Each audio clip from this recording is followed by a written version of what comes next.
7 h du matin, région de Caranavi, à 160 km au nord de La Paz. Les forces spéciales d'éradication pénètrent dans une plantation illégale de coca, cette feuille qui sert à fabriquer la cocaïne. Le champ n'est pas nettoyé pour une seule raison, pour que nous ne puissions pas apercevoir les plants de coca. C'est pour ça qu'il y a ces arbustes et toute cette broussaille. Et au milieu, là, il y a la coca. Tout ça, c'est de la coca, mais de loin, on ne voit rien.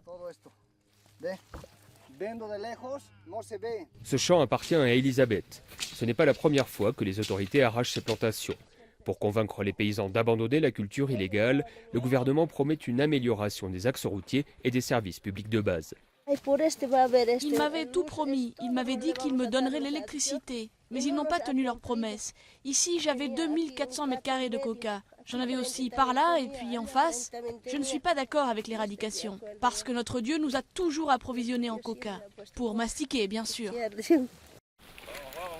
La Bolivie a arraché 5000 hectares de coca illégal en 2007. L'an dernier, près du double. La loi n'autorise que 12 000 hectares en tout pour les usages traditionnels. Or, d'après les Nations Unies, il existe plus de 30 000 hectares cultivés dans le pays andin. On finit d'éradiquer et quand on revient, à peine un mois plus tard, la coca a déjà été replantée. La population n'est pas consciente de la mission de notre gouvernement, qui est de parvenir à zéro coca illégal. Mario, lui, cultive sa coca en toute légalité dans la région tropicale des Yungas. Avec de 5 à 6 récoltes par an, la feuille sacrée lui rapporte 300 € tous les 2 mois. Les Indiens mastiquent la coca depuis des siècles contre l'altitude, la faim ou la fatigue. Il est reconnaissant envers Evo Morales, le président bolivien et ancien producteur de coca. C'est un compagnon pour nous. Il vient toujours nous rendre visite et c'est la première fois qu'un président se déplace pour nous voir. Avec ce président, nous nous sentons tranquilles, heureux et fiers.